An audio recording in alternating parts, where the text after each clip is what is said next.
Hello, everybody. I would like to call this meeting to order. Clerk Allison, could we please have a roll call,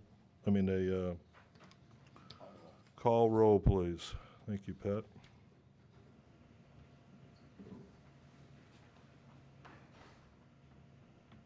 Trustee Donnersberger is absent for the time being. Trustee Eck. Present. Trustee Farrell-Mayer.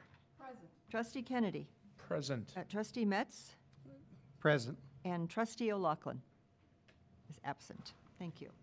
All right, could we please rise for the Pledge of Allegiance? Pledge allegiance to the flag of the United States of America and to the republic for which it stands, one nation, under God, indivisible, with liberty and justice for all.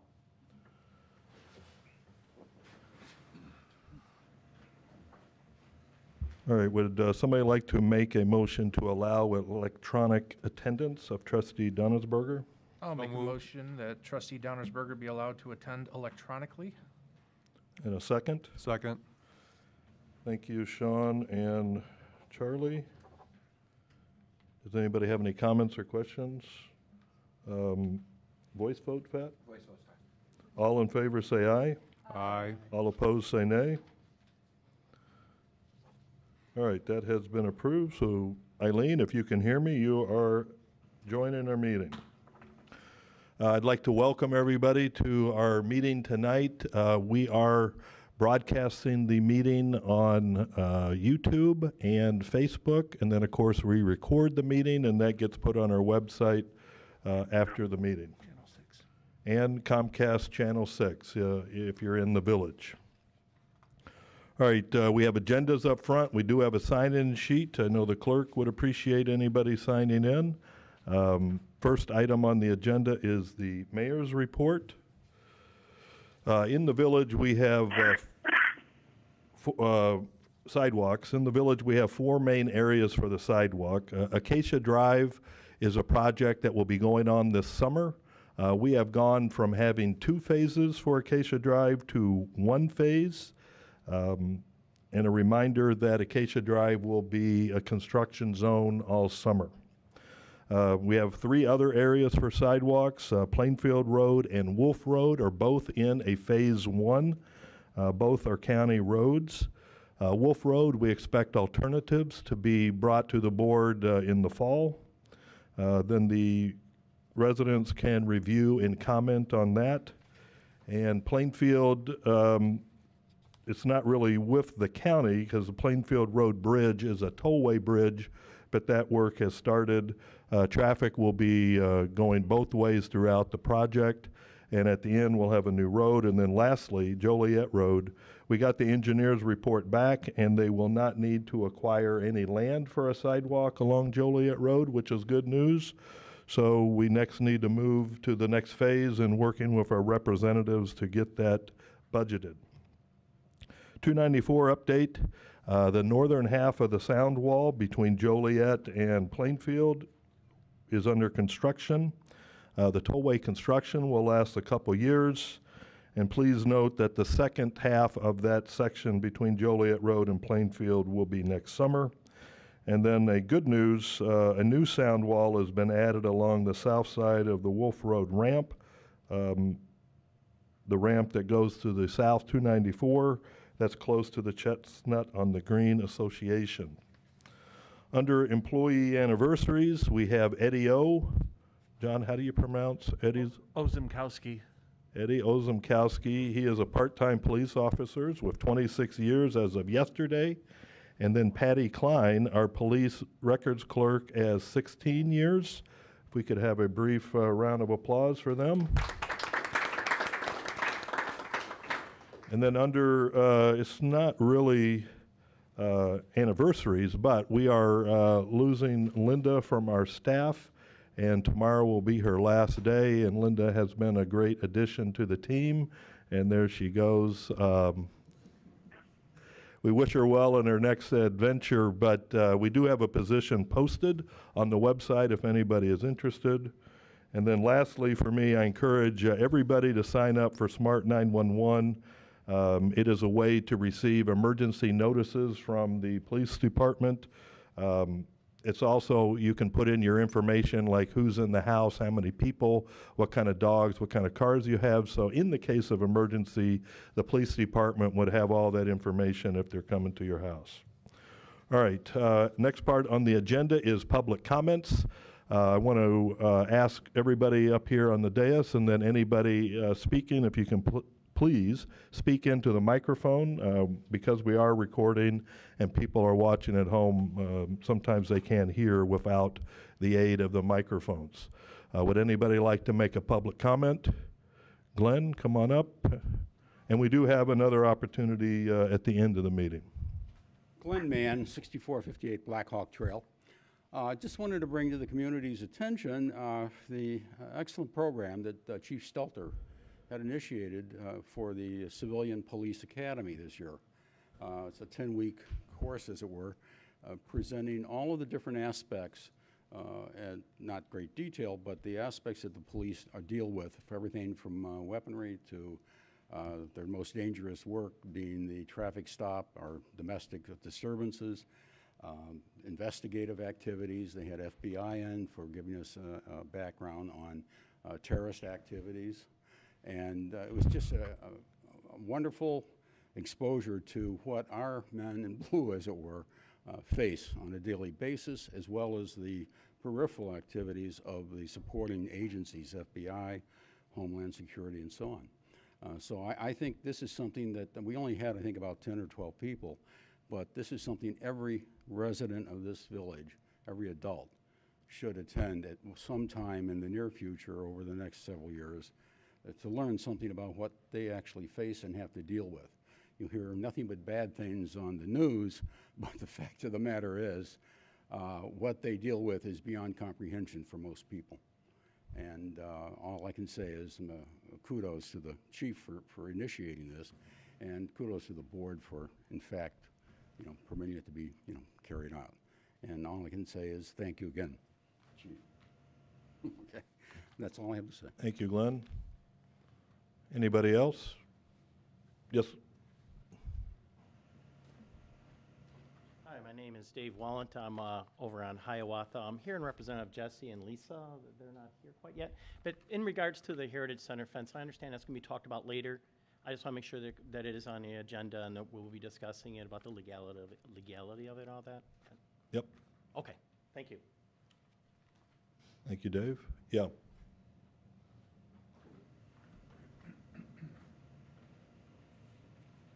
Kathleen Graffam, 7 Briarwood Lane. I too wanted to address the issue of the fences around the Heritage Center. I think the fences should remain because they provide a protection for the property values of the people around the Heritage Center. We, the village, changed the use of that property once, and there's no guarantee that we won't change it again. And it's not really a residential piece of property anymore, subject to those ordinances. I think it's a public building with a parking lot around it. So in actuality, it's more of like a municipal building, or municipal property, I should say. And if I read the ordinance correctly, fences are allowed along municipal properties. Thank you. Thank you. Anyone else? Hi, my name is Michael Iambor at 118 Cascade Drive. I've actually spoken to Tom a few times about it, and I apologize. I'm actually kind of second guessing me being here, but I just wanted to put the idea out. I think it might, I don't know if it's in the works. I have no idea. I think about the curbs, the driveway curbs. I know about approximately half of the curbs have been smoothed out in Acacia, and I just wanted to, if there is any type of a notion to push it, I'm really all for it, just because personally I've had issues with my car, and my current car is making the same noises like my last one. I know that shouldn't mean too much, but I think it might help other residents with car issues. And I also noticed across the street too, and I'm sure you guys are well aware, that the curbs on that side are even probably worse than the residents in Acacia as well. But And Michael, you're talking about curbs going into driveways, right? Driveway You curb want them to be specifically. rounded or Correct. That, flat? correct.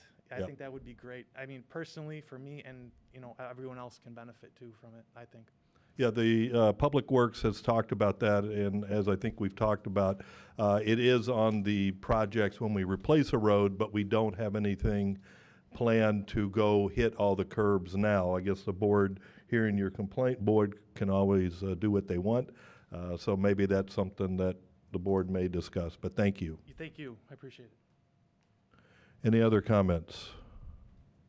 Okay, again, there will be another opportunity. Oh, Andy has one or two to read. Yeah, I have two that were submitted online. So, let's see. First comment has to do with outdoor liquor license. This is from Dale Holmquist.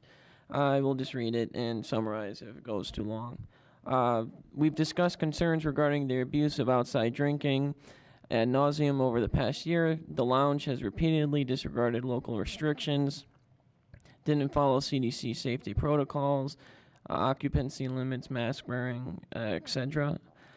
We're concerned that this outdoor liquor ordinance will encourage excessive outdoor drinking.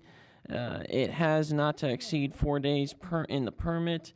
You could be opening the door for a business to consider every weekend as a festival and will be subject to parking lot parties every weekend of the year. What is your plan to ensure tax-paying residents that guests will not be sitting in the parking lot drinking every single night of the week? Outdoor dining drinking was deemed a code exception during the pandemic. It should stop now. In addition, explain why it's necessary to adopt this ordinance when the ordinance states there is no economic benefit to the village.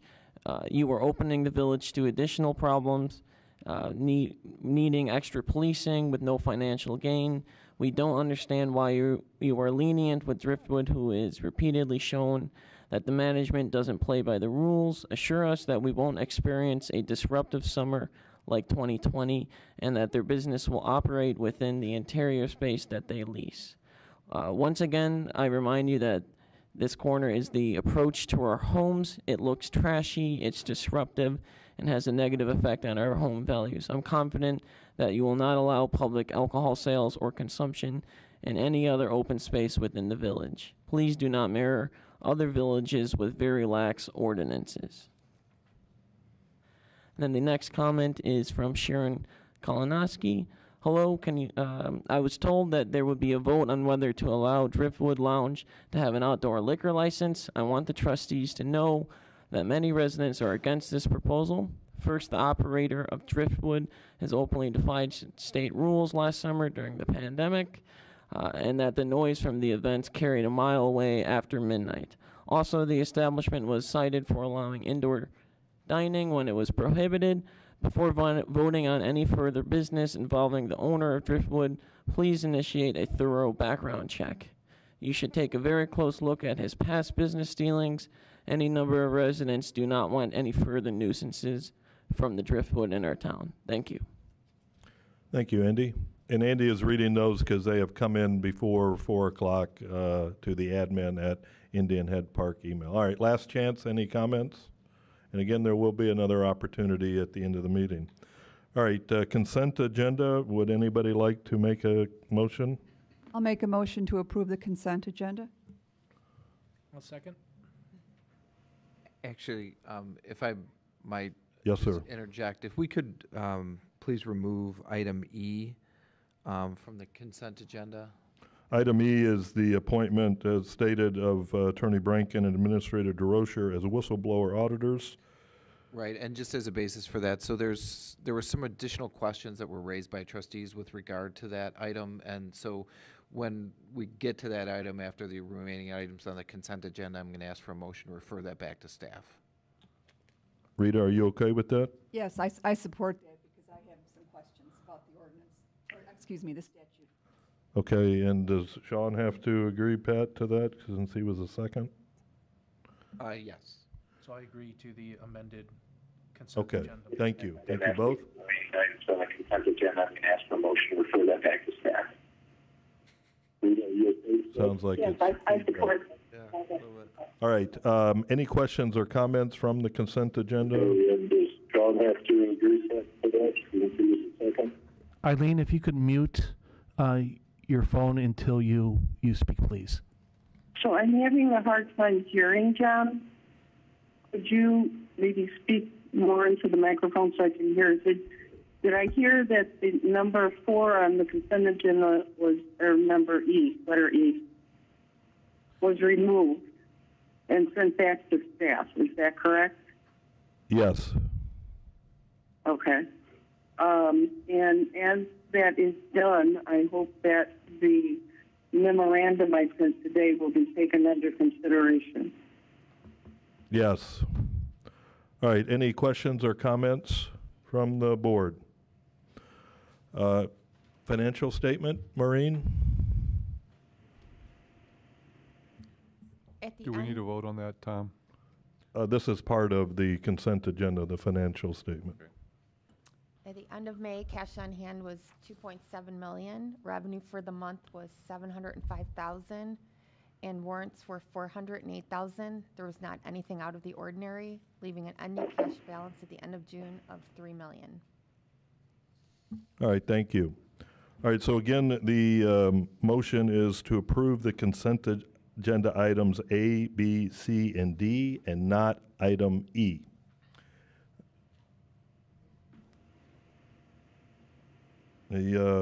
Anything else? Okay, roll call, please, Clerk Allison. Trustee Donnersberger. Aye. Trustee Eck. Aye. Trustee Farrell Mayer. Aye. Trustee Kennedy. Aye. Trustee Metz. Aye. And Trustee O'Loughlin is absent. So that is a 5-0 vote. All right, thank you, that's approved. And then Rita, if you could make a motion to refer that back to staff. Item E. Item E. Yeah, I'll make a motion to refer item E of the consent agenda back to staff for further review. I'll second. Thank you, Rita and Sean. Any comments from anybody about that? And this would come back at some point next month or whenever, after staff has reviewed. Correct. Eileen, did you want to make a comment? Yes, I just want to make sure that we get somebody impartial in there that will not be, for want of a better word, beholden to anybody either elected or working for the village. All right, thank you. And this is a new thing in the state, and there is no urgency with this, so we will try to take our time and get it right. Okay, next item up. We need to vote on that motion. Up, thank you. Voice vote is fine. All in favor of that voice vote? Aye. All in favor say aye. Aye. Aye. All opposed say nay. All right, thank you. That has been approved. All right, we're up to new business, award of bid cleaning services ordinance 2021-10. John? Every few years, the village bids out cleaning services at Village Hall. Do we need to move first? Can I make a Oh. motion, Tom, Yes. to approve ordinance 2021-10, an ordinance accepting the bid from EcoClean for cleaning services? Thank you, Chris. Second? I'll second. Thank you, and my apologies for jumping ahead. John, now. Okay. Every few years, the village bids out cleaning services for the Village Hall. This is the third one we've done since I've been with the village. EcoClean is the current vendor for the village. So we submitted our bids. We advertised in the paper. We had our advertisement on our website. All in all, we received 4 bids. 3 of them submitted a complete bid package. 1 did not. EcoClean was the low bidder. We're actually adding 1 cleaning a month at the Heritage Center. They came in at $14,108, and staff is recommending the continuation of EcoClean as the village cleaners. Questions or comments from the board? I have a comment, and it's more in lines of the general way we go about the bidding process. And that is with this bid, and I understand this is more routine than anything, because are you getting feedback? I'm getting a beeping sound on my line. I'm hoping you're not hearing that. We are not getting feedback. It may be whatever device that you're listening to the meeting in. Yeah. Okay. I can work through it. But this is, as I start to say, this seems like a routine matter. We've gone with this cleaning company for a while. But in the general course of events, what I'd like to see when I'm asked to approve a bid that's come in as a result of proposals received is more than just which one was the lowest bidder, but what are their capabilities and what were the criteria under which we evaluated them? Because I know I've listened in on board meetings in the past, and I think we've been stung at least once by the lowest bidder not performing in the way in which we hope, and the product didn't last. So I want to make sure that it's not just the lowest bidder, but it's the bidder who can deliver the services that our residents expect and that we as a board have a fiduciary duty to expect. So I'd like for staff to be able to provide that information, especially as we move on to some of the other bids, like the road repair. I think that was the one we had a problem with in the past. What are the capabilities of them to deliver a product that is going to last and not have to be torn up and repaid next year? So I don't know if I'm making myself clear, but it's not just the lowest bid, but the best bid.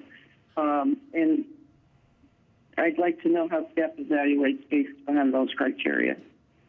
You want to? I can address this. We recommend the lowest responsible bidder. So we do reference checks on all of the bidders, especially the 2 or 3 low bidders, to make sure that they are doing fine work. Since Echo Clean is doing an adequate or fine job for the village, we had no problem recommending them, since especially they were the low bidder. We will be talking about this in greater detail for the road program because it's much more expensive. But in general, we do a bid specification that we publish online as the bid packet, and we do thoroughly vet companies bidding on services to the village, because we do want to have the best value for the village, and we want to make sure that we're spending tax dollars appropriately. So we do vet our vendors. John, we go out to bid. What is our threshold for doing that? If the work is expected to be more than $10,000, we bid out the work. If it's a major program, we will actually advertise in multiple venues to get the word out. But $10,000 is our threshold. And John, when we put the bid out, we put that on the website, and then anybody who signed up to receive an alert, do they get an alert that that bid doc is now online? They will. Thank you. Other questions? Yeah, Eileen, hang on a second. Let me check if there's any other questions or comments. Yeah, I just wanted to say, correct me if I'm wrong, but I believe we do go for the most responsible bidder.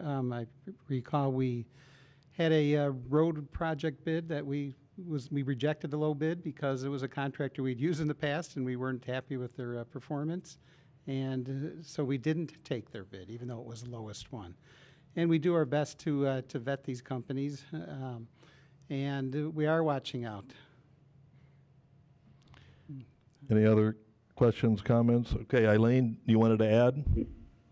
Again, it's sort of garbled trying to listen on the phone, but I believe you, John, that you do all this research and check these people out, but I feel like it's my duty to ask for you to document what you get. So if you check 3 references, do you have an evaluation tool that you use to do that? Where you say, okay, I expect A, B, and C, and there's got to be something more for me to put my fingers on and wrap my head around in order to go ahead and vote yay. We do record or write down our comments and our reference checks for our supporting documentation. Typically, we don't provide that in the board packet, but we can if the board so wishes.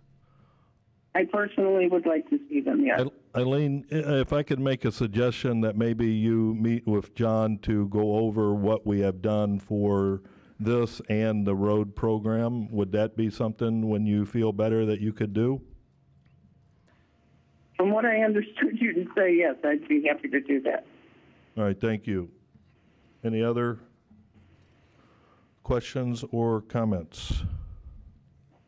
Eileen, I know you're a bit handicapped being on the phone. Did you have anything else to add? No. Thank you. Okay, Clerk Allison, could we please have a roll call vote? Yes. Trustee Metz. Aye. Trustee Farrell Mayer. Aye. Trustee Donnersberger. Abstain. Trustee Eck. I'll abstain also. Trustee Kennedy. Aye. Okay, and Trustee O'Loughlin is absent. Rita voted, right? Yes. That, okay. I'm sorry. That has been approved, thank you. All right, moving on to the next item B, award of bid road program ordinance 2021-11. Would somebody like to make a motion? I'll make a motion to approve ordinance 2021-11, an ordinance awarding a contract to Chicagoland Paving for the 2021 road program. I'll second. Thank you, Sean and Chris. John, would you like to give us an overview, please? Yes. So because we're using motor fuel tax money as part of this, we have very specific requirements.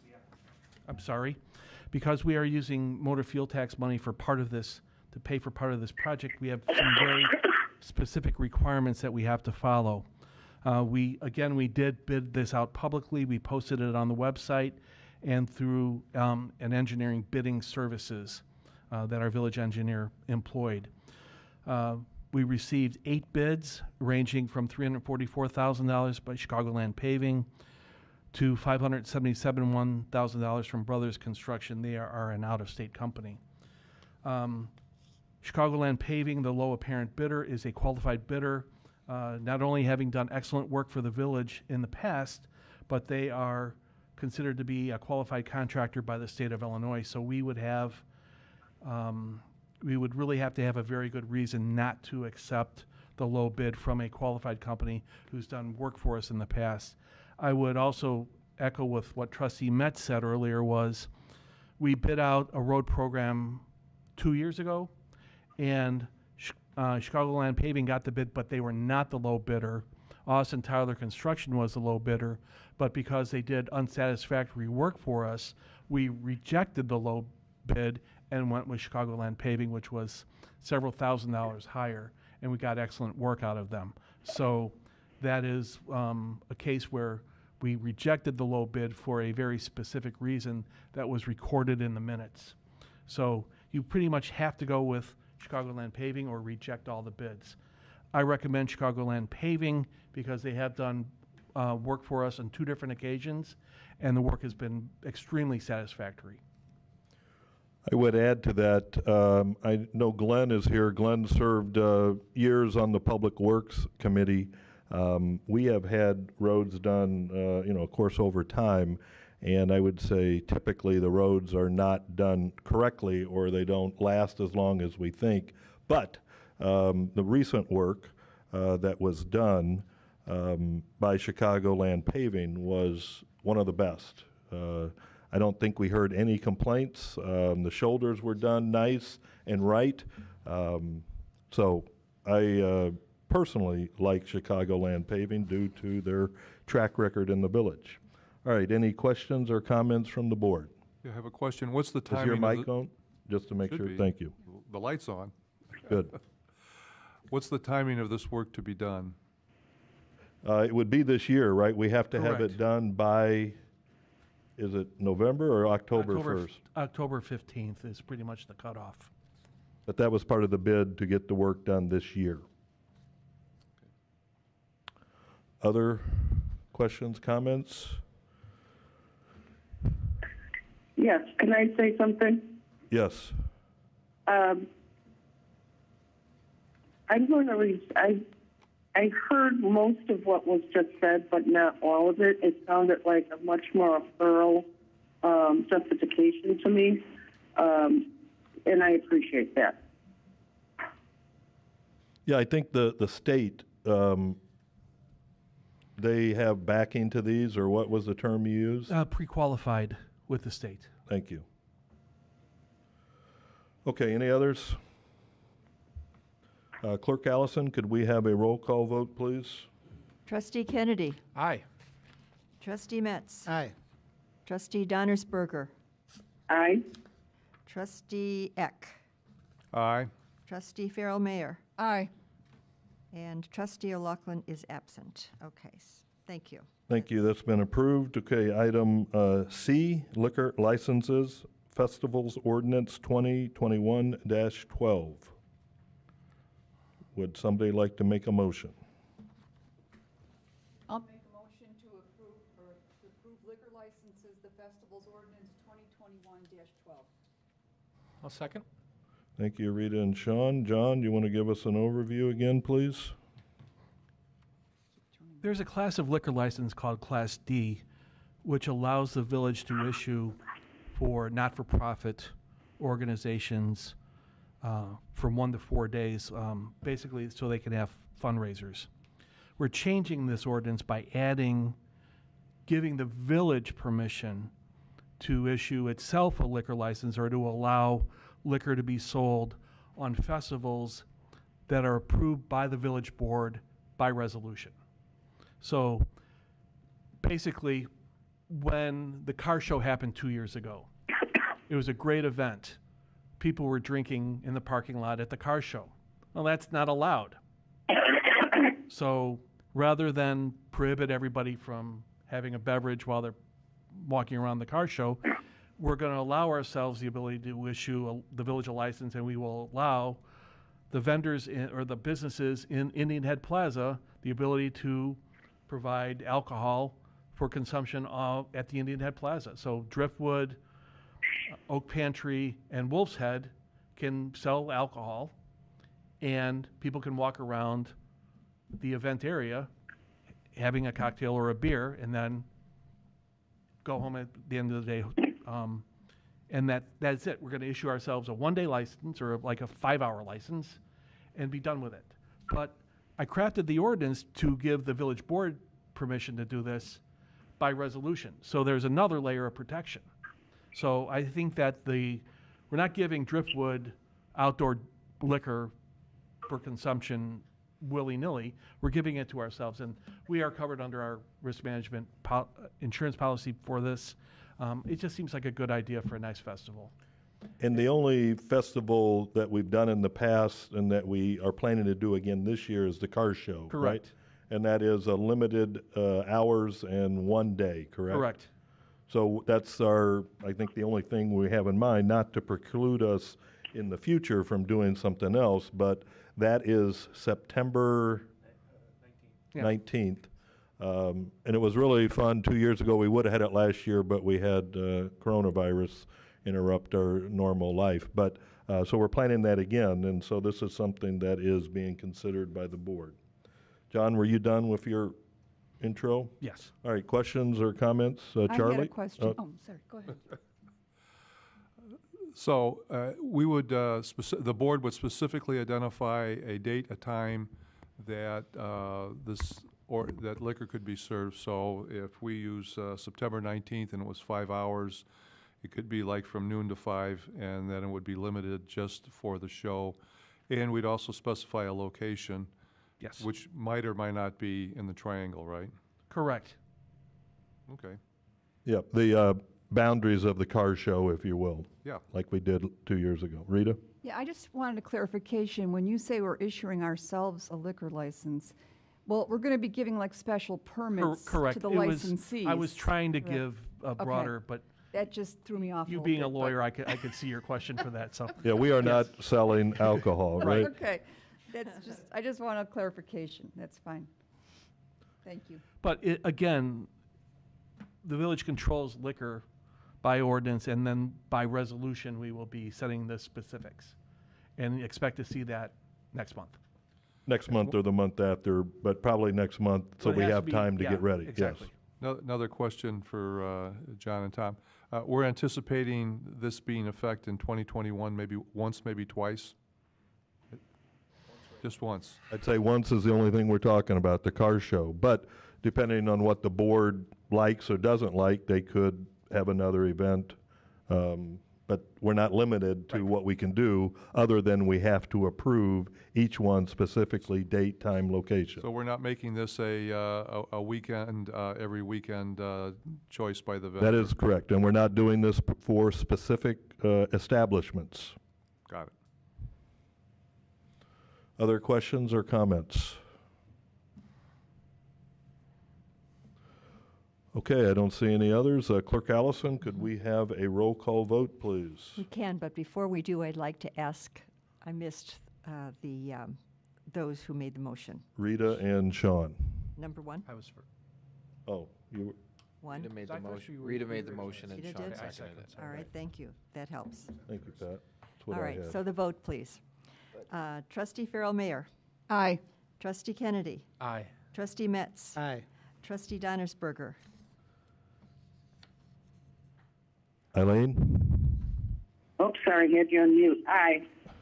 Trustee Eck. Aye. And Trustee O'Loughlin is absent. All right, that has been approved, so again, expect a resolution next month. Okay, next item up is security cameras throughout the village, a presentation and discussion. Is this Chief? Chief Stelter?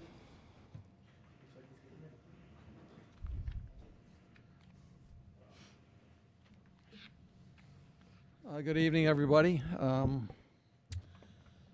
Yes, I was advised a while back that the village was interested in, one of their primary goals was to get security cameras throughout the village, stationary cameras.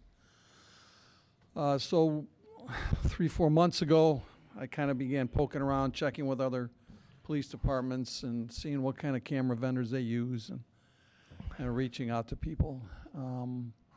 So as a couple of months went on, I was able to meet with 4 or 5 different vendors. They supplied us with some proposals. They came here, they met with myself and Deputy Chief Kernick and John, and we discussed what it was we were looking for. The camera companies came out and did some rides with myself and the Deputy Chief through town so they could check out the locations, check out logistics as far as, how they would get the service to us and so forth and so on. So to make a long story short, we were given 3 different proposals. We reached out to 4 actual companies, but one kind of just dropped off the face of the earth. We met with them, they came out a couple of times, and we kind of emailed back and forth, and they just dropped out of sight. So apparently they're not interested or whatever that may be. With the final 3 that we had in our hands, we sat down, myself, John, and Deputy Chief Kernick, and we discussed what the options were, the prices, what services were going to be provided. And it was our consensus that we would prefer to go with a company called Proven IT to provide us a camera, the village a camera service. There are 2 subjects here, 2 individuals. There's Kelly Lara back there. Come on up, Kelly, and her associate. They're from Proven, and they are here to answer any questions that you may have. They've also, I believe, have some more informational packets for everybody as well. But pretty much that's where we're at. I understand this is a priority of the board, and working with these companies and meeting with them and talking to a couple of their references who really spoke very highly of their services and their cameras and so forth and so on. So I will open it up for any questions for myself as well as the people from Proven. Thank you and welcome. Welcome. Kelly Lara, I'm Chris Van Eck. I'm going to unmute my speakers here. I've got a number of people on my virtual Teams meeting here for additional support, based off the level of questions. We were sent, a number of questions. We're prepared to answer what we were sent, but, so just a little background, my role. I'm our Director of Sales out of our headquarters in Tinley Park. Kelly is the account manager on this. Just on my screen here, I have our project manager, Aaron Smith. I have our solutions manager, Zach Reed. And then directly from the manufacturer, Verkada, I've got their representatives, Antonio Frechette and Clay Coolidge, as well as Representative Patrick Murphy from a company called Gridless Century that we partner with on the solar panels. So hopefully I can handle all your questions, but I've got an army ready to back me up in case you have additional questions. So, would you folks like? Can you give an overview of what the camera program would be in our And village? Kelly, do you have material to hand out? I sure do. You want to hand that out maybe while Chris is talking? Is that good? Yep.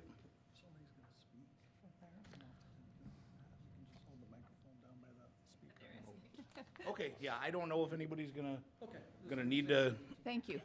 speak, but like I said, we wanted to make sure that we were completely prepared here, so. So I've gotten,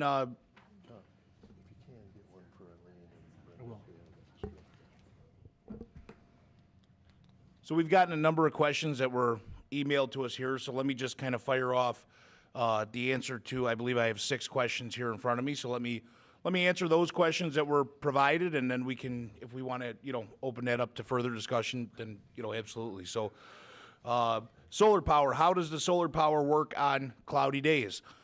So each solar panel is going to have the ability to actually work for 20 hours based of each hour of sunlight that it receives, up to 5 to 7 hours. So in the event that, you didn't see the sun for up to 5 to 7 days, you may run into an issue. But again, even solar power doesn't necessarily rely on that direct sunlight, so to speak. And, if we were in a total blacked out state for, longer than a week, then we may have some issues, and that would be something that you could contact Proven for, perform a service call, and we can actually then go out and install a different battery. So, this is something, in the wintertime, there's heat within these solar panels that keep the ice off of it, same with the cameras.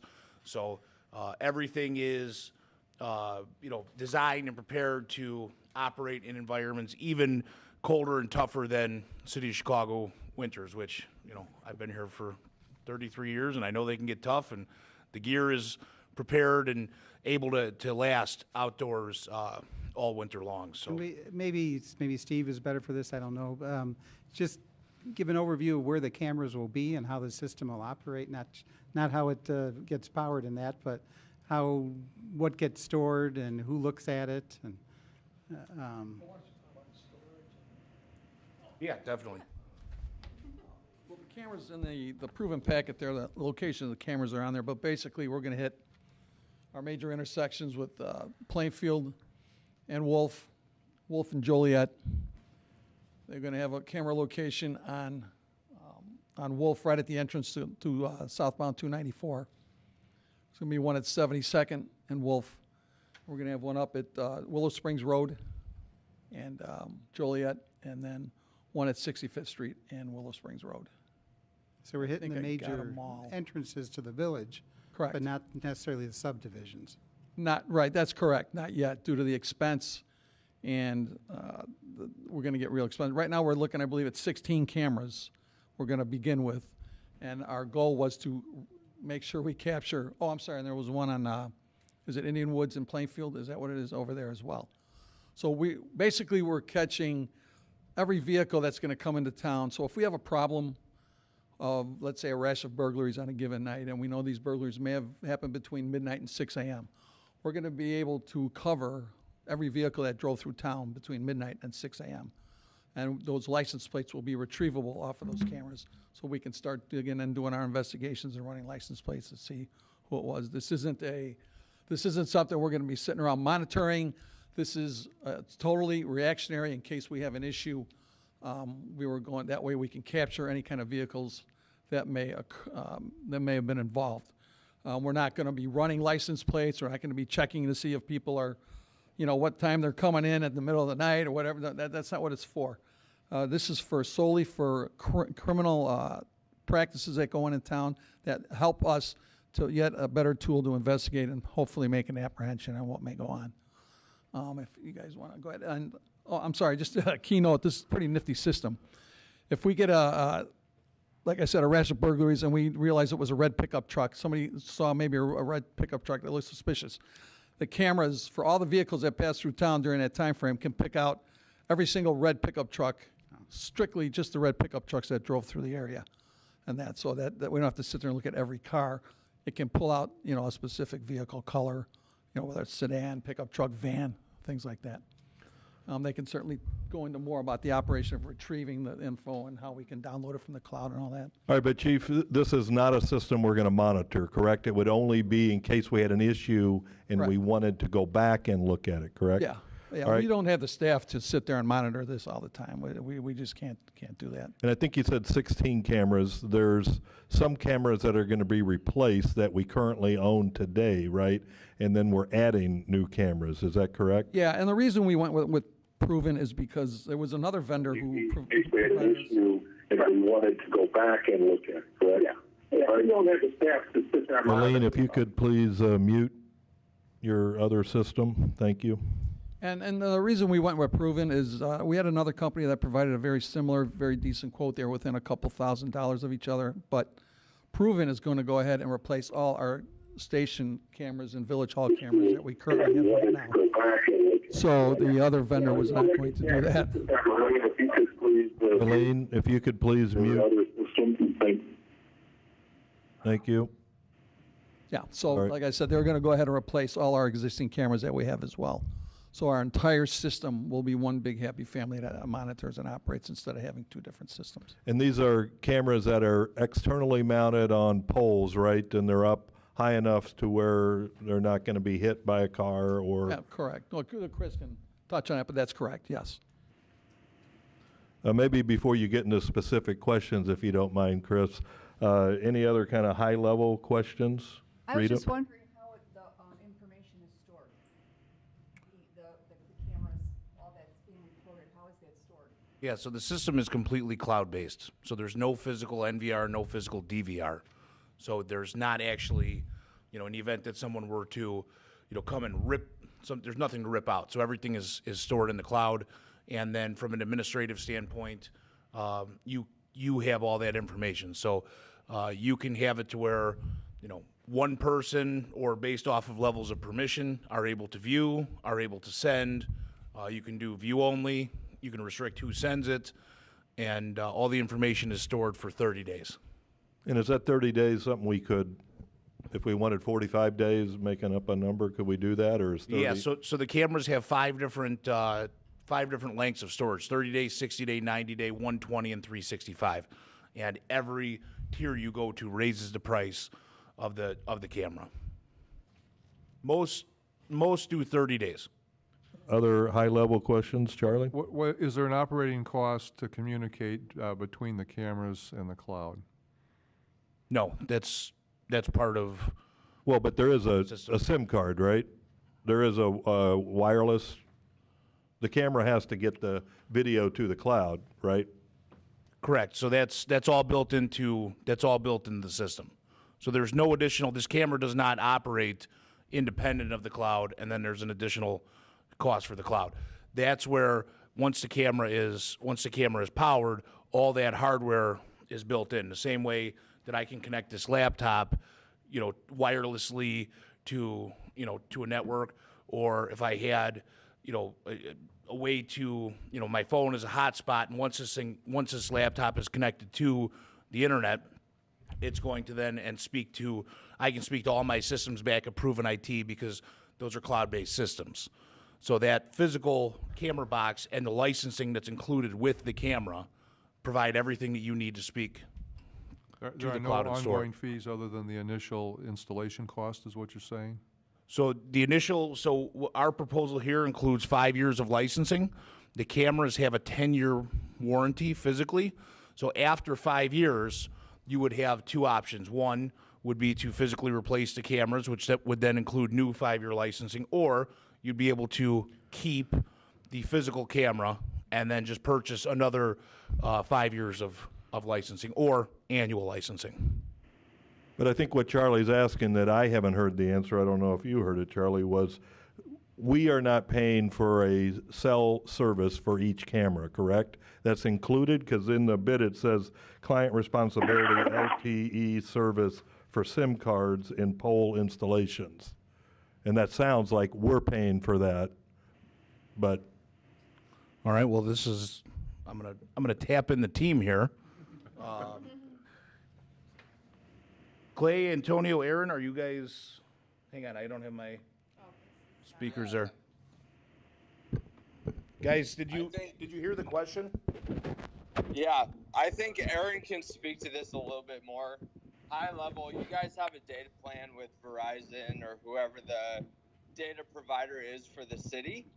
Okay, so that's who's actually providing the connection to the cloud and to the internet for any camera system, any system that's throughout the actual city today. Okay, so that's actually paid for by the city.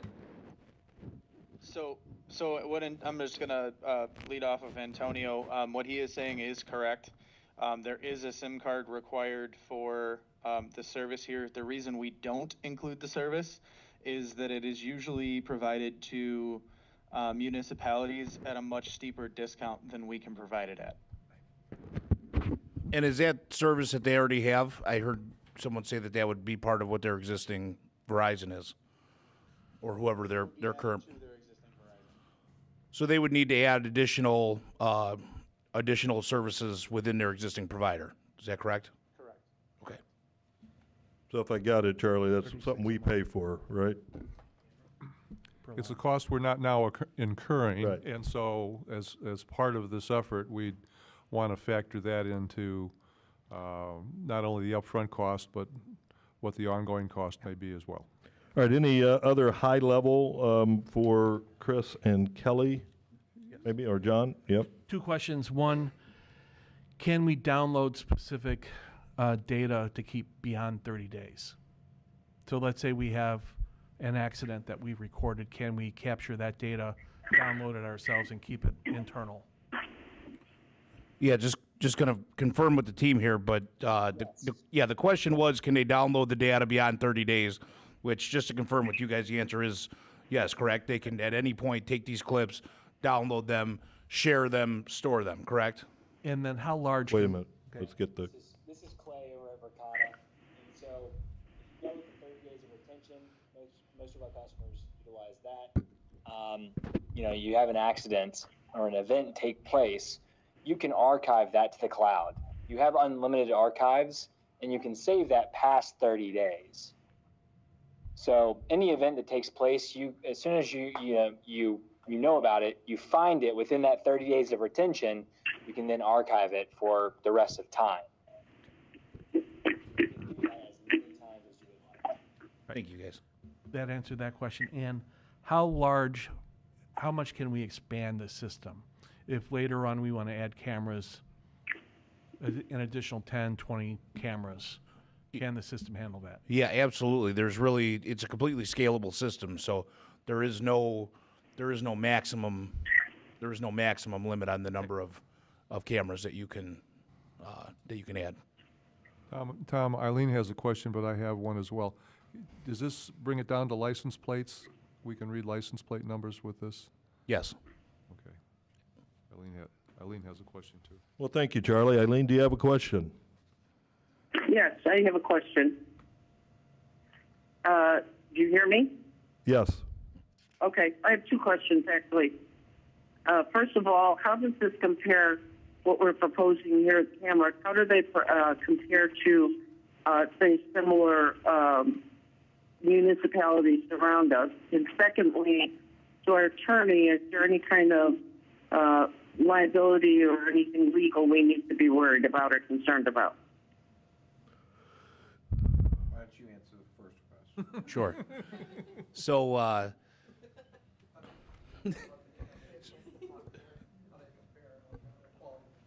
yeah, so the quality of the cameras, this is state-of-the-art technology. This is as good as anything on the market.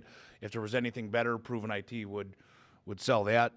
No offense to our Verkada buddies, but they're the number one product that's out there right now, both in quality and features that are embedded within it. So when you're getting that license plate recognition, it also includes facial recognition. These are all items that are standard with the Verkada system. And over the 5-year course of the license that you get, any updates that Verkada adds, you will then have access to that as well.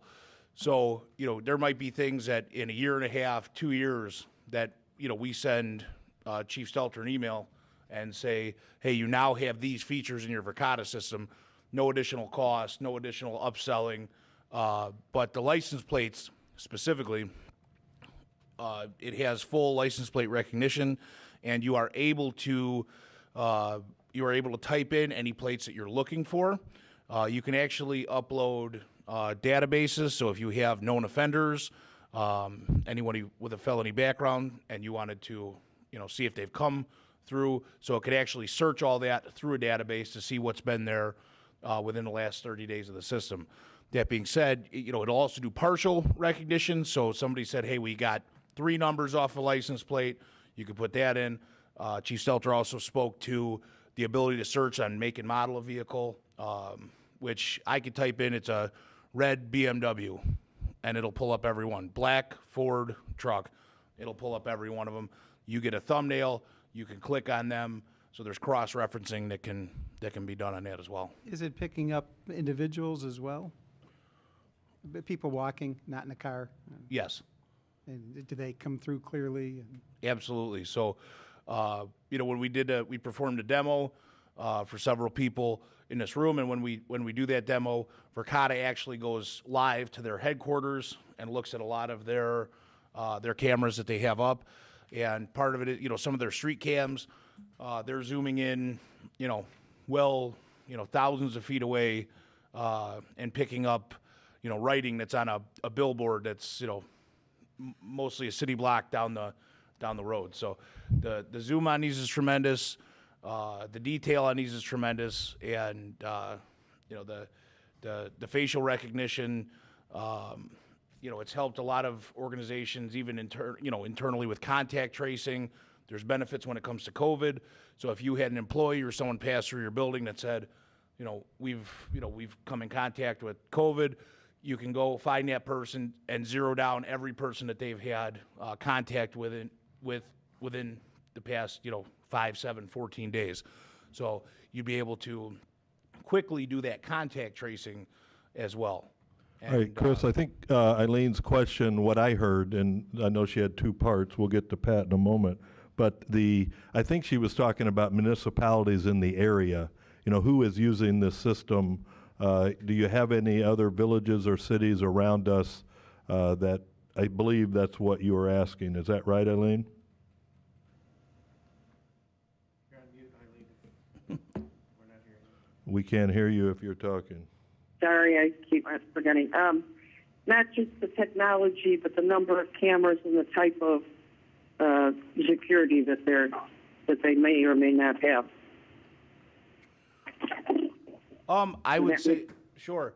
So I would say that this is definitely, this is something that not what is being proposed here for the Village of Indian Head Park. This is not something that everyone has right now, but it's definitely something that everyone is going towards, is to have more technology with cameras. So, anything camera related, I was shocked to learn that, a large municipality that oversees a lot of park districts don't have any cameras at their parks recently. And that's something that's still in, that they had, that's one of their initiatives, but it's been a funding and a budgetary issue. So, we just did a project for the Village of Oswego to where we put in approximately 50 cameras into a parking garage that they acquired. So that, and there's going to be technology there where they're using license plate recognition with, all the cars that come in and out, and they can actually then tie that in. And part of their intention is that, they want to use that to monitor and make sure that they don't have, stolen vehicles and, maybe that people with all the way down to expired plates, and then being able to use it for revenue generation and, to look at that. But Village of Romeoville, we're doing an installation project right now in Lamont. So yes, I mean, this has been a very hot button item in the last 2 to 4 years for all municipalities, which is expanding, the camera coverage that they have. All right, if you can hold, Pat, do you want to try to address Sure. the legal? Sure. So when we first, as a village, started talking about this, what was it, something years ago. Yeah, I think when Glenn was on the brought board. it up, right?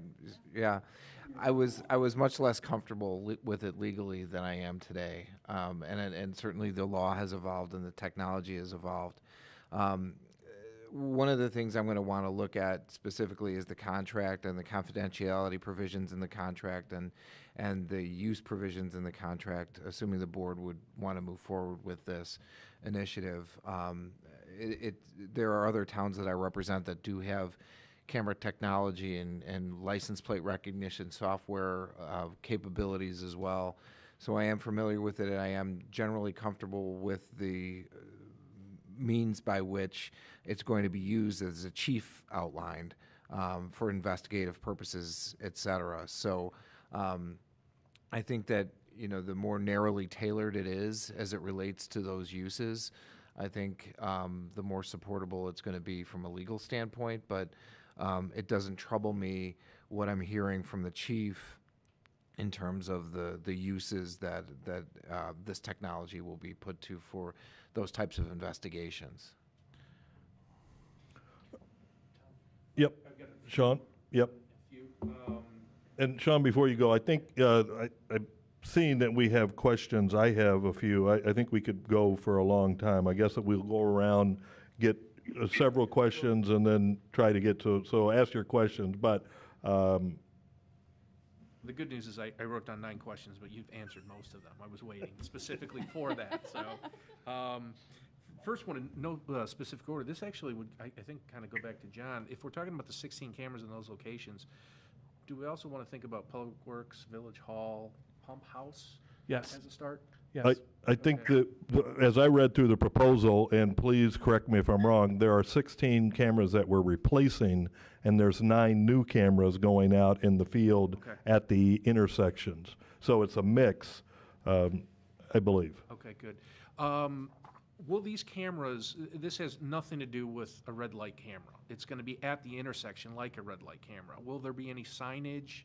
Or, I mean, obviously there's going to be a solar panel for somebody to see, but we don't have to worry about somebody in the community worrying about us traffic. Okay, so that kind of leads into a second question. If there's an issue of, say, a resident sees a traffic incident, somebody crosses a double yellow line and goes around and passes, is that something that they can call into you at that point and give you the time, and that you can actually investigate? I mean, where are we going to draw the line on No, this? we wouldn't investigate that. Reason being, if somebody ran a red light and somebody called and we would look back and check the vehicle, we have the license plate, but we can't prove that registered owner was driving. So no, we wouldn't go out and try to take any sort of enforcement action, because we would have to know who was driving the vehicle. Okay. And so if we don't have proof who was driving, the and that's not facial- where we're looking to do any of that. Totally understood. So the facial recognition doesn't work in the car. It's if somebody's walking down the street, for the most part. Yeah, I mean, it would. It's all about the quality of the image. I mean, if it caught them, clearly through the window, absolutely the facial recognition would work. If that person had tinted windows or, there was a certain glare on the car. But I would make the assumption that yes, it would catch the driver of a vehicle as well. Okay. And then last question. So you said if it was a Ford red truck, what if there's modifications to that vehicle? Is the system smart enough to recognize that, hey, there's a red truck, but we don't know what kind of truck it is, and it still flags it? Yeah, you don't have to say that it was a 1999 Ford F-150. Okay. You could say red car, and it'll give you small cars, trucks, everything. Okay. It lets you then narrow it down if you have better descriptions. So, this net gets as wide or as narrow based upon the amount of information that you can provide to the system. So, hair color, facial hair, male, female, the more, what's that? Yes, colors of your shirt. If you're wearing a hat, if you're not wearing a hat, bald heads, these are all distinguishing features that you can put in. So if you have no idea, you would want to just kind of see an open system. If you had a description that lets you then go through less data and hopefully identify what you're looking for sooner. One of the things that I wanted to really get clarification from the board tonight and guidance is we're looking at, for lack of a better phrase, a passive system. It's going to record the data, and then we will actively look at that data later on.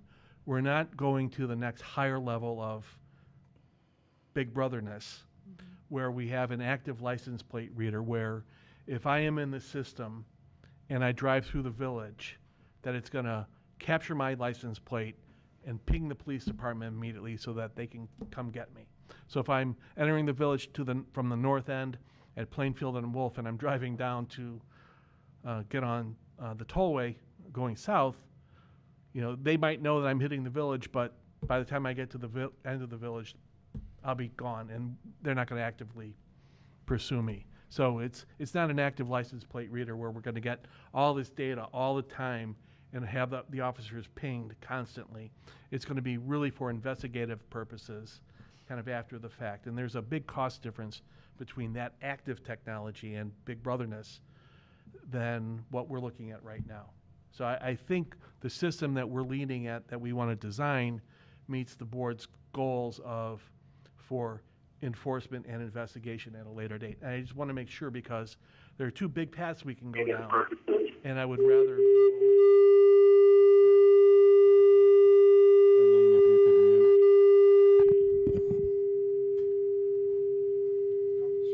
Eileen, if you can hear me, if you could mute your system.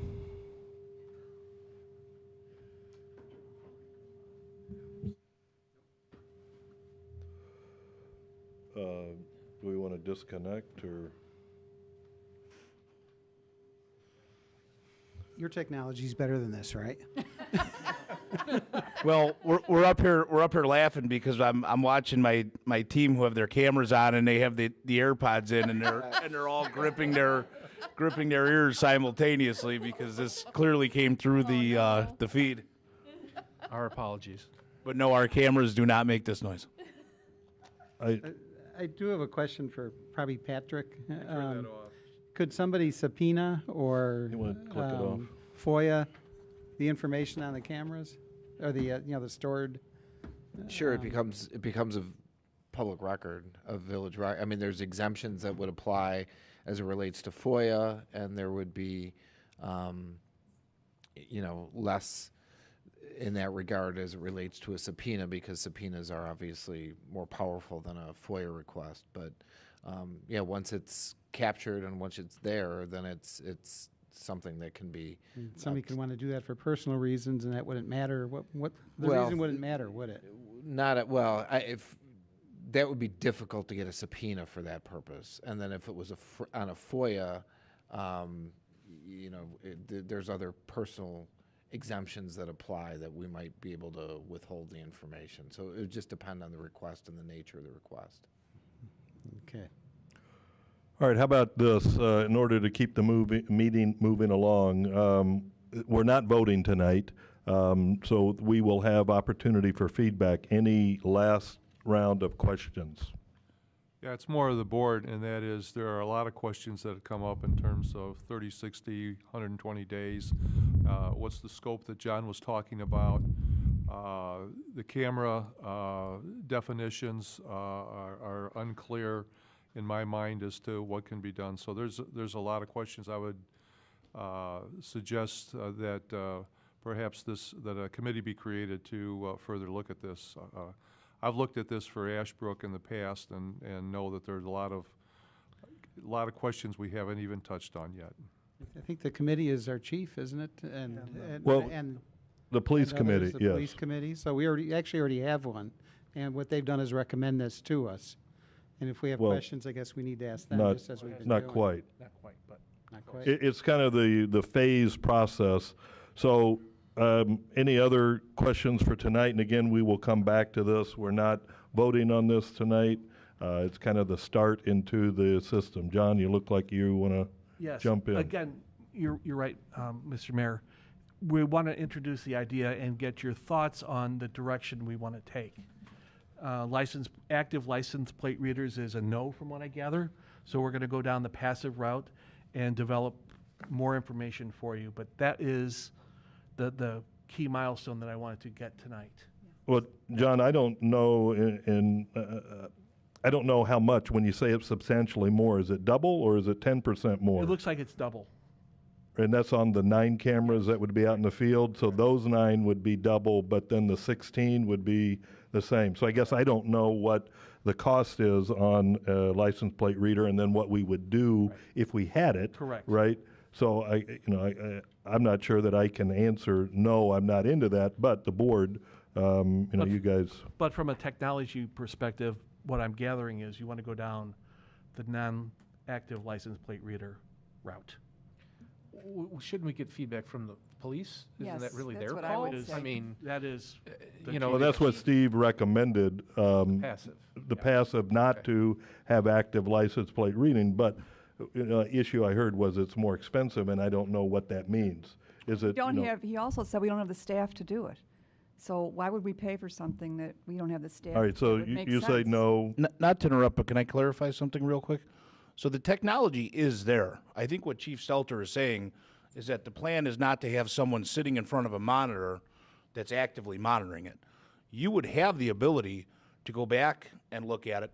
You could also take license plates of vehicles that you may be looking for, and you could load them in, and you would then receive an active alert.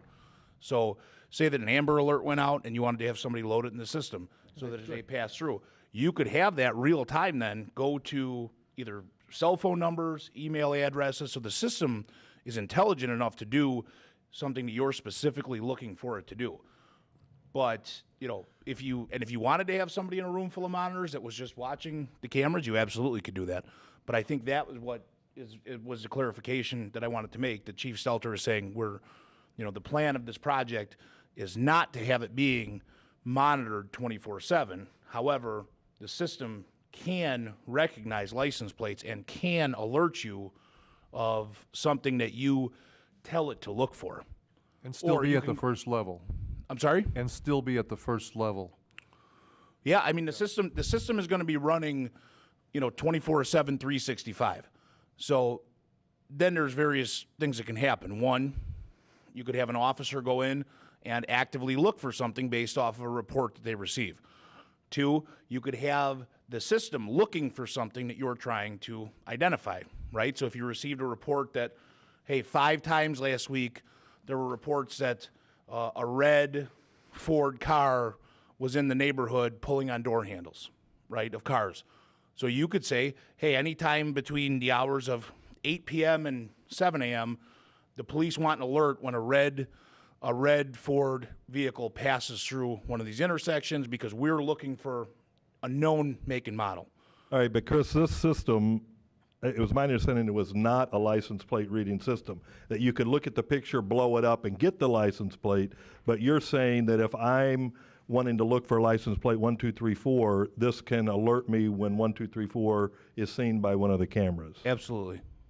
You can put that information in and have it looking for it. That technology is there. That doesn't mean that it has to be operated that way. Right. You're going to have the abilities to operate the system as you see fit. So, as you had your legal questions and discussions of what you want to put in place, that's the discretion of your board here of how you want to utilize the system. But this technology absolutely is in place to where you can have it hunting for plates if you choose to do that. And there would be obvious reasons, known offenders, descriptions, eyewitness, whatever it may be. But it doesn't have to be operating like that 24/7. All right, Chris and Kelly, thank you very much for coming. Again, we will have more to come on this. Thank you. I'm going to leave some of my cards just up on this table here, if anybody wants them. And if Mayor Hinshaw, if your board wanted to see the system or any kind of demonstration, we can absolutely set up a virtual demonstration that can be done at any time at your discretion. So just please let us know, and thank you for your time tonight. Thank you very much. And thank all the people behind the scenes that we didn't get to see. Thank you. All right, next up is item E under new business, village goals status updated. John? So you have on your place, pulled from the budget, a list of the goals by the village itself and by the departments. We're in the process of getting this on our webpage now under the transparency portal, probably a front link to the transparency portal where a person can see the status of our goals. We're still trying to figure out the mechanism for obtaining the goals for each project, whether or not it's a thermometer or a circle being filled in, things of that nature. But you have before you, and it's on the screen now for those viewing at home. So the big goal for the village was install security cameras throughout the village. Trustee O'Loughlin is working on a plan for a pathway at the Heritage Center that's coming up in August. Talking about creating a mechanism for reporting goals to the board. The other thing that staff has coming up is we're doing a technology infrastructure review. We're in the process of looking at all the computer systems we have and how secure we are. You may know that a number of entities have been hacked with ransomware. We are aware of that. I don't want to go into it in more detail. If you have questions, ask me individually. We do have a plan in place for that to happen, but that is something that we're working on, and that's due at the next board meeting. And we're no longer working on saving for the church. And then for the admin goals, Acacia Drive reconstruction, we've had our shred day, the shed and fence ordinance, and various things on the website that we're looking to do. And it's just, this is a general checklist for what we want to do, and we're going to report on this every month or so, just to let you know where we are with the major goals that we've established for the year. So that's my spiel on goals update. Can I ask a question? I have a question. What's going on with Acacia Drive reconstruction? Well, if you noticed it today, NICOR is in the process of relocating some 100 plus gas mains. They were a major delay in the process, but they are now underway, and we'll probably get half the project done this year. Definitely half, hopefully all of it, but we'll see how construction goes. When did we get half? Because I had been operating that we were getting the whole thing done. I thought we were half, so hopefully. No, at the last meeting that we had here, it was the whole thing, right? Okay, the whole thing. All right, excellent. Thank you. But if something's changed, please let me know. I will. Okay. I will. But nothing has changed. Correct. Okay, all right. All right. All right. Thanks. Are we through with that question? Yes. Yeah. Number of people who had sheds, those issues were addressed at the last board meeting. A number of them would like to, that are out of compliance, would like to apply kind of en masse. And John, what's your estimate as to when those forms would be available I told to those Lou people? Roski by Friday of next week. Okay. Thank you. Okay, any other questions about the goals? All right, thank you, John. Next item, Acacia Drive reconstruction and landscaping. You want to try to redial Eileen, just to make sure she's part of it. At the last board meeting, I was asked to... And Eileen, if you're listening, we are trying to redial you, or Sean is trying to redial you. To get out. And maybe I'll wait till Eileen can join us. Hopefully she can hear me now. I'll find it in my board packet. Okay, so we are in the process of reconstructing completely Acacia Drive, which means we're taking out a number of trees. Every tree that is being removed will be replaced. And we've worked with the two major homeowners associations in the area to have their input with regards to the type of landscaping and type of tree that will be replaced. We're also replacing some evergreens and shrubs and perennials. 5 of the trees that are being removed now are either dead or dying, so they got to come out anyway. IDOT is going to spend in total, which means we'll spend 30% of this, $6,200 for tree removal and just under $13,000 in in-kind tree replacement. We don't have anything budgeted specifically for increase in landscaping on Acacia. What I would like to do is see how the project goes, and next year, if the board determines that additional landscaping is needed, then we can allocate funding for that. I want this project to be successful. We promised the people that we were going to do our best to make it beautiful, and I think we have an obligation to honor that commitment. I just don't know what it's going to look like at the end as it is right now, but I want to be aware that we might need more landscaping. And if needed, if the board says so, then we'll find the money somewhere. But I do want to let you know that there has been a request. It is being considered, and we're going to start talking about it. So that is really all I wanted to update everybody on. Any questions or comments? I just want to concur that, yeah, it's premature for us to do anything since we do have a landscaping plan, and I'm not sure what the motivation for Eileen asking about more landscaping, where that came from, because there is a landscaping plan in place, and I like the idea of seeing that if we do need more, well, then we can do something. But to try to put money forth ahead of time, extra funds when we don't know why we're doing that, I'm against that.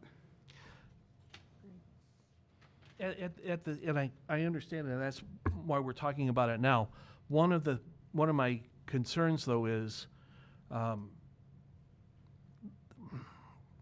this has caused some controversy in the village, and I think that if we want to make sure that the project is successful, not only in terms of bringing in at cost or under, but having a beautiful main thoroughfare for the village. This is the major road that we have in the village that's under village control. This is the only road in the village that we own that we can get federal funding for. So I think making this and it's in front of Village Hall, and we're going to be here for a while. So I think that the centerpiece of the village should be, if we can afford it, as nice as possible. So I think, the 2 HOAs in the area have voiced that opinion too. This is our home, so to speak. So I think it's worth investigating, and I think the board agrees. John, every year the board sets goals for the year, and we had 13 potential goals for this year, and one of them was $50,000 for improvements to Acacia Drive. Out of the 13 goals, that came in 11th place. So we had goals on the board that were higher priority by the trustees. So not that the board can't change their mind and not that the board can't do anything, but this item was discussed in the past. Yes, Sean? Yeah, and, for me personally, 11th out of 13th wasn't because it wasn't important. It was because I wanted to see it finished with what we already had planned before, again, we allocated more dollars towards it. If it winds up that it comes out absolutely beyond everybody's expectation, then great, we're done. We can move on to something else. If not, it will absolutely be readdressed. Yes, thank you for that clarification. All right. Moving along to trustees' report. Sean, would you have anything to report? Just to reiterate, we talked about it earlier, and Chief did come back. So Sunday, September 19th is the car show, so keep it on your calendar. It's going to be here before we know it.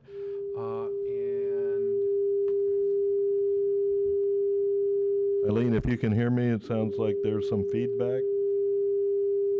We may disconnect you.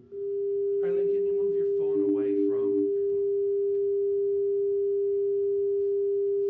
Do you want to disconnect?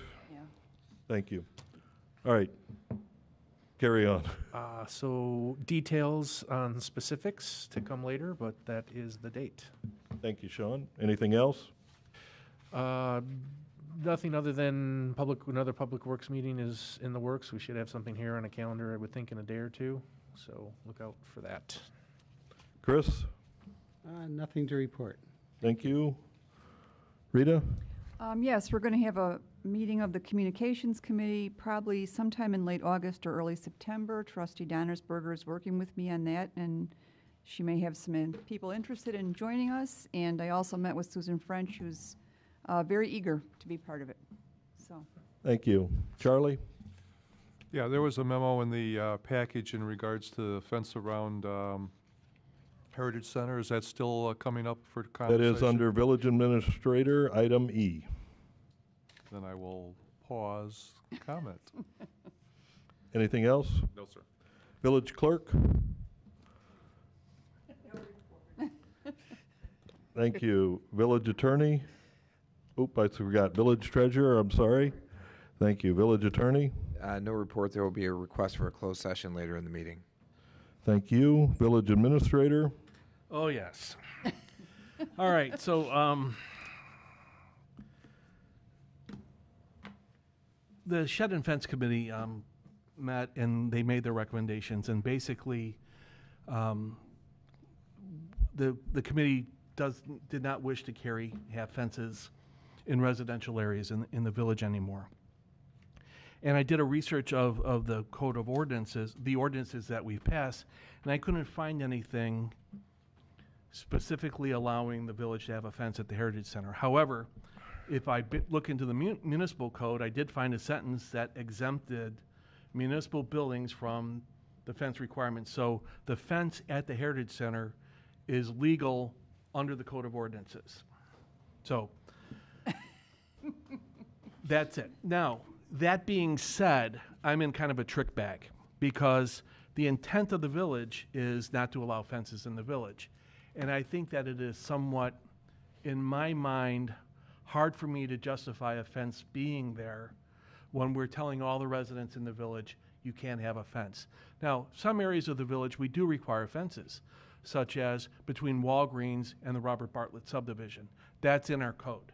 You have to have a fence between two different zoning districts. The Heritage Center is a house. It's zoned residential. There's a special use for municipalities, but it is a house. It's residential. So I view it as a fence really isn't allowed at the Heritage Center. I could see planting arborvitae or some other really dense screening to prevent headlights from entering into the neighbors' houses, although that does cost money. And that would be $1,000, $1,500 or so for arborvitae, because I looked at the cost of arborvitae, and to plant them the way I envisioned could be that much. Charlie, too low? Too low. Okay. Or there you go. Even more reason not to. Yes. Too low for the arborvitae. Okay, so I don't want to. I'd like a consensus of whether or not we should keep the fence there or take it down and provide screening later on. I can see both sides of the neighbors. I can also see us being not allowing the fence to be there, having it torn down. So I just kind of want a sense of the board and let you know that that's where we are. Is this a potential smoke signal / website / communication committee polling of the residents? It could be, but in general, when we have items like this, we look to the neighbors kind of for That their are more input. affected by it directly. And I Okay. did send out letters to the two properties affected, and that's why everybody knows about this now, because I said, hey, it's coming. It's kind of a low priority for us right now, but it's coming, and you can see we have people here. I think we've heard from the people that are close to the fence, and I don't know that we've heard anybody who say, please take it down. Correct. And as you They- said, John, it is legal under the state code, correct? Under our village code, yes. Under the village code. Yes. Yeah, I'm not a proponent of keeping the fence. Like John said, it doesn't go with our ordinance. I think we should practice what we preach. I know people have said that headlights shine into their yards and stuff. My neighbors' cars shine into my yard once in a while when they pull in. The Heritage Center generally is not used at nighttime. So I know the police do sit there looking for speeders once in a while. But other than that, there's very, very rarely are there nighttime meetings at the Heritage Center. They have happened. So I don't think that that's a real big issue. I would like to see it arborvitaes or some other kind of landscaping. I think that makes a much nicer fence in our town if that's what you want, to screen the view. And the neighbors, nothing stops them from putting their own landscaping in. Right now, they're benefiting from the village having put up a fence. The reasons for the fence going in originally were, I think, kind of, they wasn't very well justified. They said because there was existing posts there, it was grandfathered in, and we had to put another one in. And I thought that was a very flimsy excuse when it was used back in, I think I came to a meeting probably in 2006 or so when I heard that originally. And it still doesn't seem to hold water for me. Any other comments? Yeah, John and Charlie, the disagreement on the arborvitae costs, were you saying $1,500 per tree? No. Total? Yeah. And how many were you thinking? I was only thinking on one side, probably 5 or 6. Okay. No, you'd need a lot more than that. I mean, I'm just picturing the fence. Not at this point. We have comments coming up, okay? Yeah, I think that's the sort of thing that, a figure that we could get clarified. There is money in the budget for the Heritage Center path. I know that. I think what John is looking for is consensus how to go forward. And I think we've heard from one trustee. Any other comments or questions from the other? I see the Heritage Center as kind of a special place, special exception. And if it is legal, I don't see why we would tear down a fence that's there and then incur expenses to put in plantings. I think it goes well aesthetically with the whole property, and I don't see the reason to get rid of it. Thank you. Charlie? I would agree with Rita.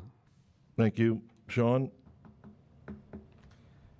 I don't know. It's tough. I agree on both sides. I mean, Chris is right. We should practice what we preach. If we're having residents face this in their own backyards, literally, you know, how are we to sit there to point fingers and say you must do this, and then we don't comply, although the out is that it is still legal under our municipality ordinance.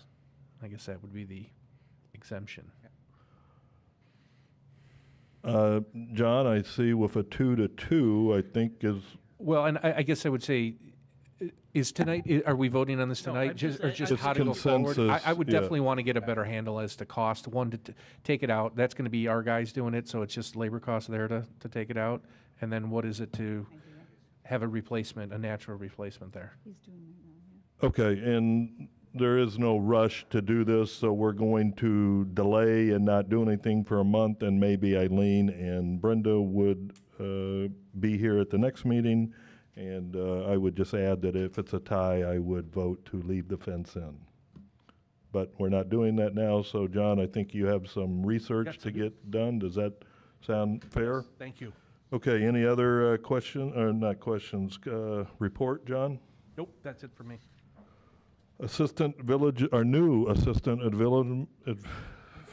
administrator, Andy?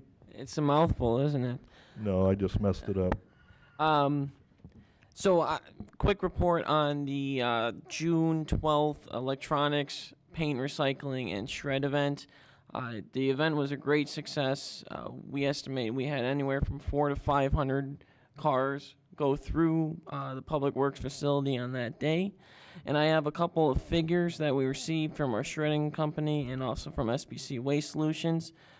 On that day, we shredded 5.5 tons of paper.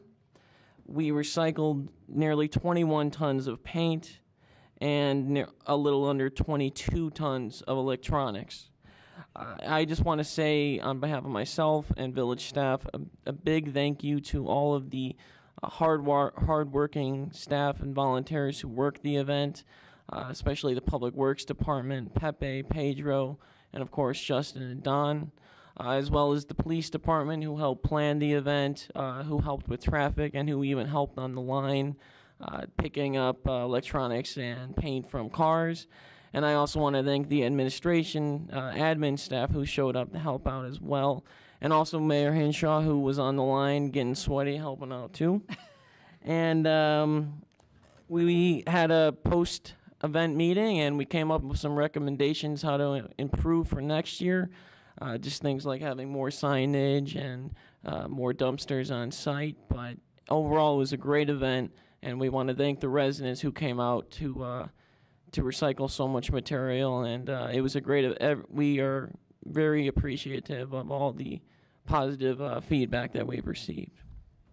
Well done, Andy. And I'm going to round up and say we had 50 tons combined, which is just amazing. Plenty of residents said they had 20 or 30 years worth of paint and stuff that they were recycling. So nice work on your project. And thank you to all. And Chief, thank you to your staff. That was very good. Anything else, Andy? All right, Chief, department head reports. Anything to report?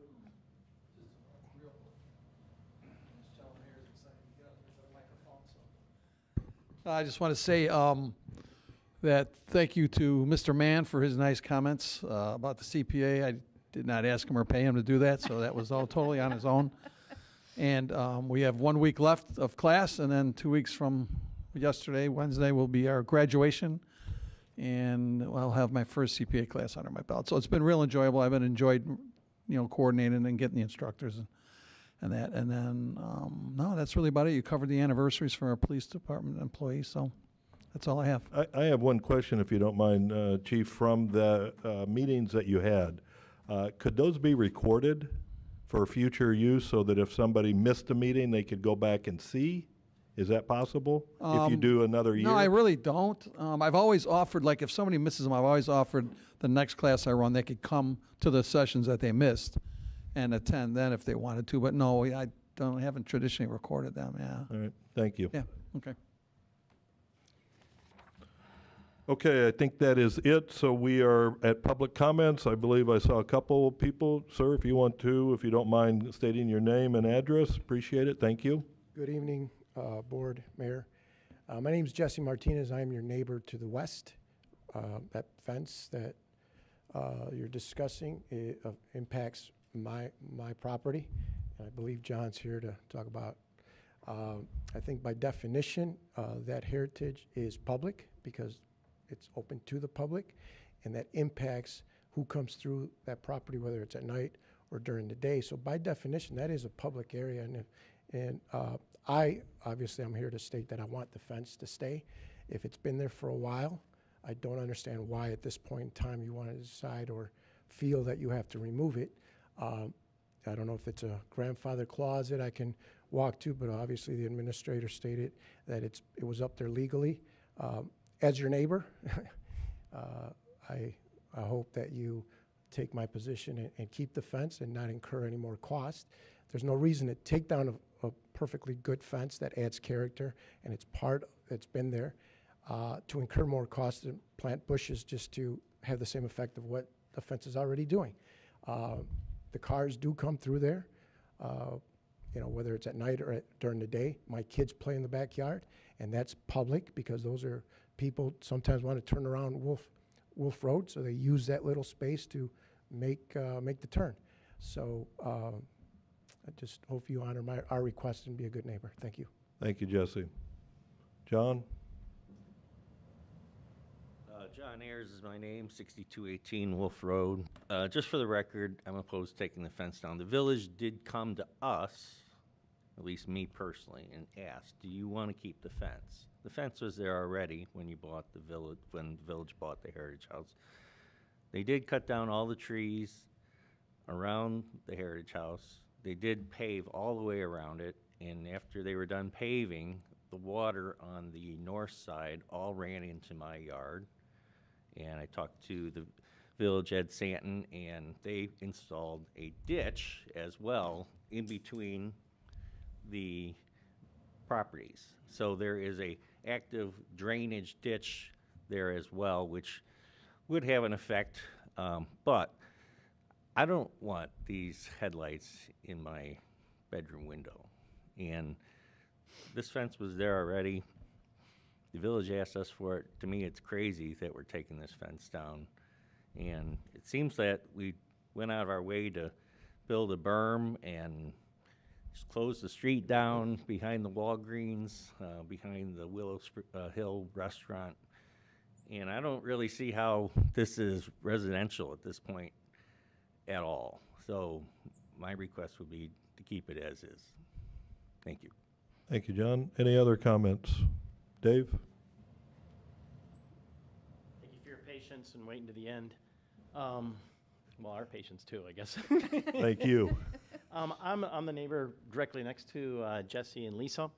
I was in fact involved in the original of the passing, and the reason being, as it's been mentioned, working with the mayor and the trustees, was all legally done. It was all reviewed, fully reviewed, because of the cutting down of the trees and putting into the public parking lot, becoming public use.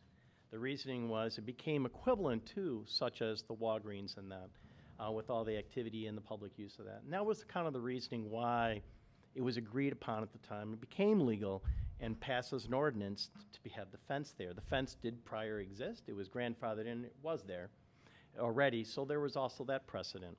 So the idea was to put in this fence with the expense, to put that fence in. And again, it is public use, and that which makes it the exception. It's residential, yes, but it's a special case of being a public use facility. So there was the expense of putting the fence up. There's expense of if taking it down. There'll be an expense to take it down. There'll be an expense to put arborvitaes in. Personally, I have arborvitaes put on my property up and down. I think I put in 10. It was a cost of about $1,500 just for the 10. And I think in total I had about 15 on one side, and on the other side, it's not that cheap to put the arborvitaes in.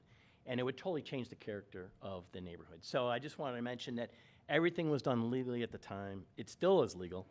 The ordinance is there and existing. I don't see how this could possibly be turned around unless it was transparently done with due process to really get through the whole process of taking it down. So I'm fully in support of keeping the fence up for those particular reasons. And aesthetically, it looks nice. We're spending money after money and throwing it away kind of if we take it down. On the side of that you're concerned about having feedback from others in the residential areas, I think if it's just marketed, clarified, and socialized that this is an exception to the rule because it is a public use property, I think people will understand that. And I think that would help with that whole legal reason. If you're worried about from a legal perspective and people getting upset, I think that would help with that. So I did send a memo to everybody, and I think you've all received it. I didn't mean to be too harsh with that, but it does outline the reasonings that was used in the first place with the original mayor, and everything was done legally. So that's all I have to say about that. Thank you, Dave. Anybody else? Yeah. If you don't mind, keep coming to the mic because we are recording. Okay, I'm Lisa. I also live in 11200 Hiawatha Lane. And we spoke about it being residential. The difference of that and a residential property is that, we all man our residential property. So if my neighbor's yard was there and someone's in their backyard, they're going to be looking out for that. If that fence is gone and someone's behind that property in the library, they have access to our backyards because there's not a resident in that house to say someone's in my backyard. So I think that is one reason that makes me feel a little unsafe thinking about that fence being down is because that building kind of, it hides from the street and someone could be there and if we're not home, they could load up a whole truck behind our house.